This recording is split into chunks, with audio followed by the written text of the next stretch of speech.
2005年都有哪些值得你回忆的网吧记忆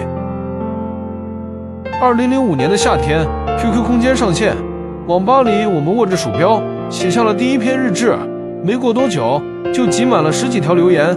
那年最时髦的社交礼仪是互踩，去朋友空间留言，记得回踩，就像现在朋友圈的点赞一样自然。那年的 QQ 头像有60种人设，在网吧里决定着我们的网络身份。那年的 QQ 等级出现了，会员制拉开了氪金玩家与普通用户的差距。为了挂号，网吧、学校机房，甚至家里的老式台式机，都成了 QQ 的挂机地盘。这一年的珊瑚虫外挂前 IP 用户数达到顶峰，它不仅能让你看到对方的 IP 地址，还能验证对方是否在隐身或在线。